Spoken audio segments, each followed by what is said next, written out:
नमस्कार। कोरोना इस समय हमारे देश में कहर बरपा रहा है। इसके लक्षण क्या हैं और इसका घर पे रह के कैसे इलाज करें, इसके बारे में चंद अहम बिंदुओं को जल्दी जल्दी हम डिस्कस करें। सबसे पहली चीज, इसके लक्षण क्या हैं। सबको मालूम है कि यह बुखार से प्रेजेंट करता है, लेकिन इस समय कई लोगों में पहला सिम्टम बुखार नहीं होता है।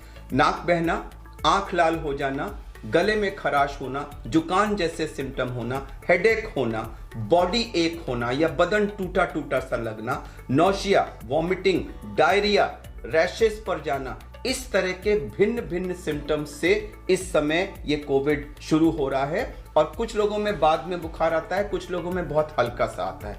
इंपॉर्टेंट चीज ये है कि आज के परिप्रेक्ष्य में जहां इतना मैसिव इन्फेक्शन कम्युनिटी में है, अगर इनमें से कोई भी सिम्टम आपको हो तो वो कोरोना है, अनलेस प्रूव अदरवाइज।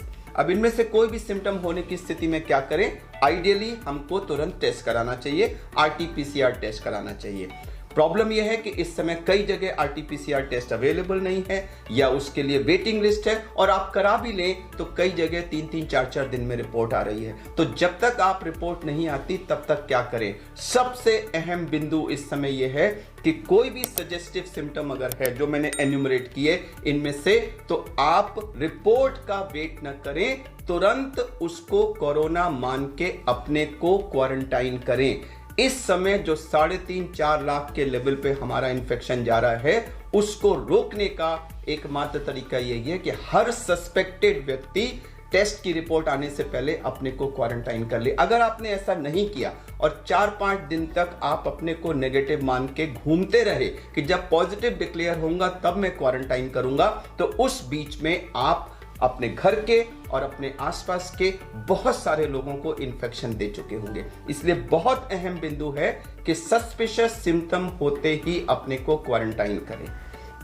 उसके बाद ट्रीटमेंट शुरू होता है। आरटी-पीसीआर रिपोर्ट अगर पॉजिटिव आई तो आप कोरोना हैं, लेकिन अगर नेगेटिव भी आई तो सिम्टम्स को हम इस समय कोरोना मान के ट्रीट कर रहे हैं, क्योंकि 30 से 35% केसेस में रिपोर्ट नेगेटिव आती है और आजकल शायद ये नंबर कुछ ज्यादा ही हो रहा है। इसलिए symptoms are corona. Positive report है तो ठीक है, नेगेटिव है तब भी हम उसको कोरोना ट्रीट करेंगे।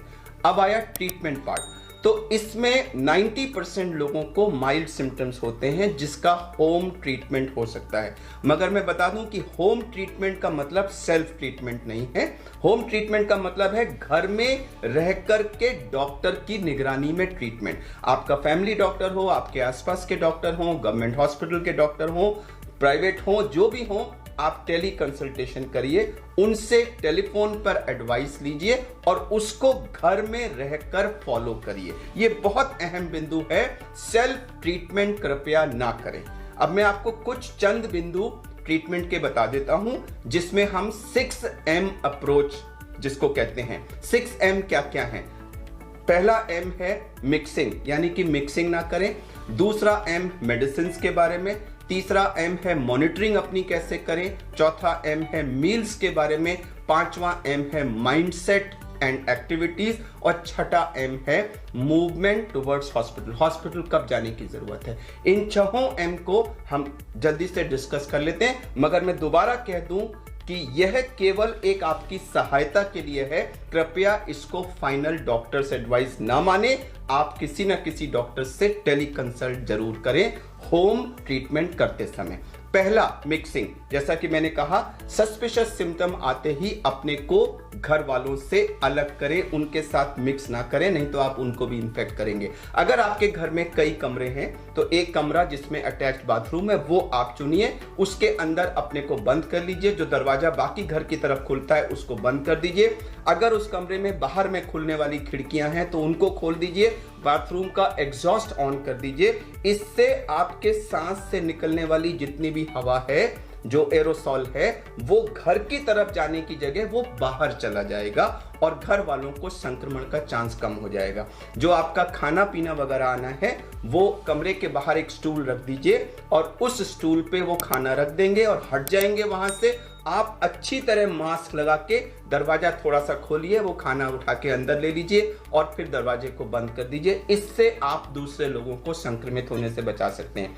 अब अगर आपके कमरे में, घर में थोड़े से कमरे हैं तो स्पेशली अगर आपके घर में वृद्ध दादी, बाबा, नानी, नाना ऐसे लोग हैं तो उनको अगर संभव हो तो किसी दूसरे घर में भेज दीजिए, क्योंकि अगर आप उसी कमरे में उन लोगों के साथ रहे तो उनको संक्रमण जरूर हो जाएगा। तो जैसे भी हो अपने को क्वारंटाइन करें, अपने को आइसोलेट करें और घर वालों के साथ मिक्सिंग ना करें। इससे हम कोरोना के चेन को, संक्रमण की चेन को तोड़ेंगे। ये था पहला बिंदु, मिक्सिंग।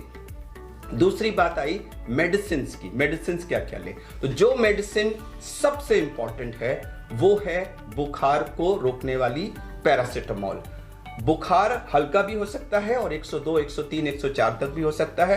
बीच बीच में आएगा जाएगा ऐसा भी हो सकता है और कंटिन्यूस हाई भी हो सकता है। बुखार से हमारा शरीर एकदम टूट जाता है और उसको कम करना बहुत जरूरी है। तो हम 650 मिलीग्राम पैरासिटामोल को 6-6 घंटे पर लेने के लिए कहते हैं, जिससे प्रायः बुखार उतर जाता है। अगर इसके बाद भी बुखार ना उतरे तो हमें बीच में फिर कोल्ड स्पंजिंग यानी कि ठंडे पानी की पट्टियां हाथ पे और पैर पे और माथे पे रख के बुखार को उतारना बहुत जरूरी होता है। सबसे जरूरी दवा इस कोविड की पैरासिटामोल है। अब उसके अलावा बहुत सारी चीजें दी जा रही हैं, vitamin C, vitamin D, zinc और बाकी सारी चीजें, वो आप ले सकते हैं। डॉक्टर के प्रिस्क्रिप्शन में अवश्य वो लिखी होंगी, लेकिन मैं ये बता दूं कि उनसे कोई पहाड़ चेंज नहीं आने वाला। जरूर लीजिए, उनसे कोई नुकसान नहीं होता है।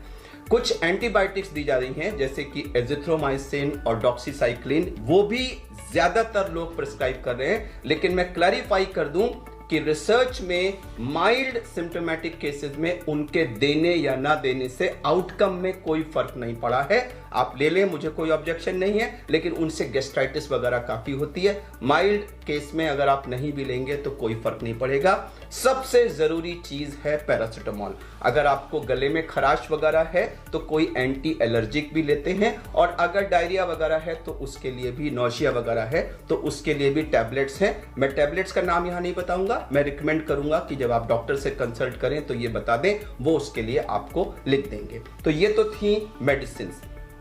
कुछ और मेडिसिन भी दी जा रही हैं, आइवरमेक्टिन है, हाइड्रोक्सीक्लोरोक्विन वगैरह है। मैं दोबारा कह दूं कि किसी भी रिसर्च में इन मेडिसिन से आउटकम में कोई फर्क नहीं पड़ा है। तीसरा अहम बिंदु है मॉनिटरिंग। मॉनिटरिंग कई चीजों की करनी है। एक, हमने अपना टेम्परेचर 4-4 घंटे पे मॉनिटर करना है। बेटर होगा कि अगर आप उसका चार्ट बना लें। सबसे ज्यादा इंपॉर्टेंट मॉनिटरिंग है हमारी ऑक्सीजन की, जिसमें कि एक पल्स ऑक्सीमीटर आता है, जिसमें अंदर आप देखेंगे ऑन करके तो एक तरफ रेड लाइट आती है। वो रेड लाइट नाखून की तरफ होना चाहिए और उसको आप प्रॉपरली अंदर डाल दें और डाल करके उसको 1-2 मिनट वेट करें। उसमें एक वेव फॉर्म आता है, जब वो वेव फॉर्म स्टेबलाइज हो जाए रेगुलर, तब जो रीडिंग आती है वो फाइनल रीडिंग होती है। बीच में एक आध रीडिंग अगर लो आ जाए तो उससे घबराई नहीं। और ऑक्सीजन और हार्ट रेट, दो चीज वो दिखाता है। ऑक्सीजन हमारी 94 से ऊपर होनी चाहिए, जरूरी नहीं है कि 100 हो, 95, 96, 97 जो है 94 के ऊपर नॉर्मल है, उसको जरूर मॉनिटर करें। अगर आपकी 94 से नीचे कभी भी आती है तो वो एक डेंजरस साइन है और हमें उस पर तुरंत उसका संज्ञान लेना है। तो एक टेम्परेचर मॉनिटरिंग करेंगे, आप ऑक्सीजन की मॉनिटरिंग करेंगे, और अगर आपको डायरिया बहुत ज्यादा हो रहा है तो ये भी मॉनिटरिंग करेंगे कि कितना आपका फ्लूइड लॉस हो रहा है, क्योंकि उससे आपको डिहाइड्रेशन की पॉसिबिलिटी होती है। और आप ये भी देखेंगे, रिलेटिव्स को देखना चाहिए कि पेशेंट की कॉन्शियसनेस लेवल में तो कोई फर्क नहीं पड़ रहा है और उनको कहीं बहुत सीवियर फीवर वगैरह की वजह से एग्जॉशन तो नहीं हो रहा है और एक्सेसिव कॉफ वगैरह तो नहीं है। तो इन सब चीजों की हम मॉनिटरिंग करेंगे। पेशेंट को रेस्ट करना चाहिए, लेकिन रेस्ट का मतलब बिल्कुल ये नहीं कि आप टट्टी पेशाब भी बिस्तर पे करेंगे।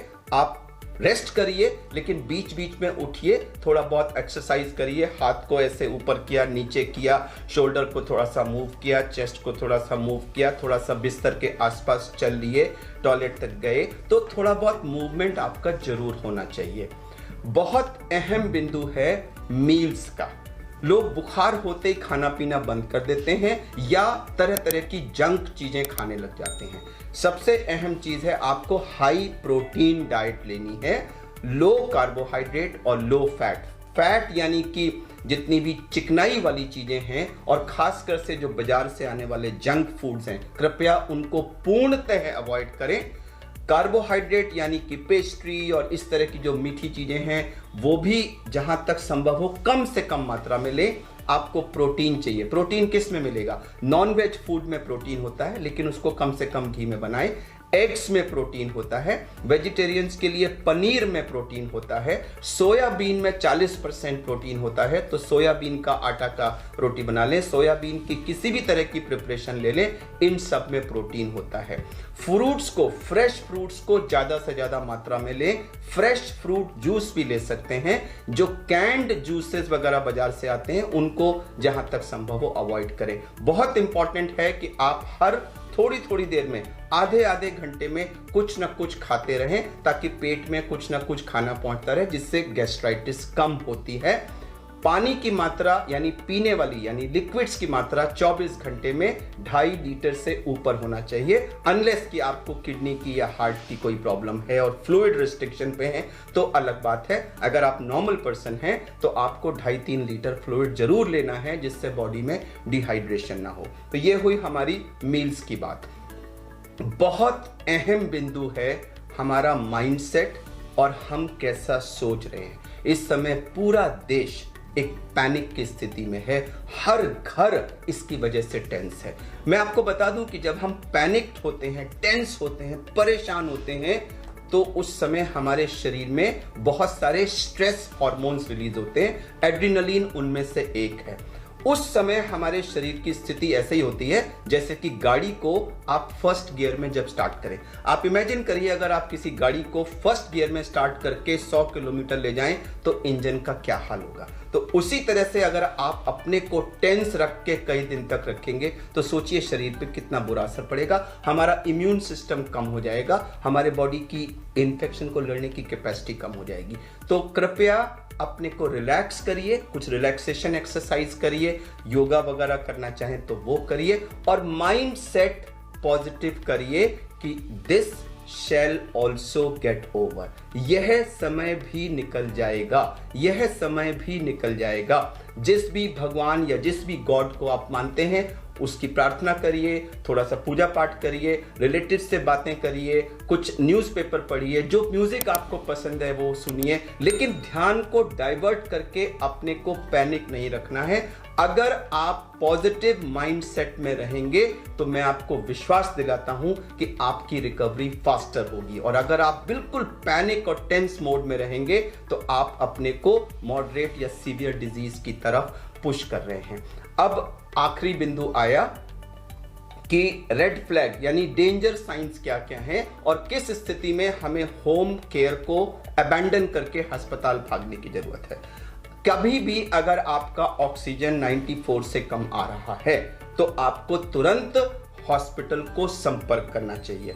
इसका मतलब ये नहीं कि आप 93 आया तो पैनिक करके भागें। अगर 94 से कम हो रहा है तो अस्पताल में बेड अरेंज कराने की प्रक्रिया शुरू करा दें। अगर कम होता है तो उस समय सेल्फ प्रोनिंग हम तुरंत कर सकते हैं, जिससे हमारा ऑक्सीजन लेवल बढ़ जाता है, और उसके बाद ऑक्सीजन अगर घर में हो सकती है तो उसका इंतजाम करिए, और इन द मीन टाइम आप अस्पताल जाने की प्रक्रिया शुरू करिए।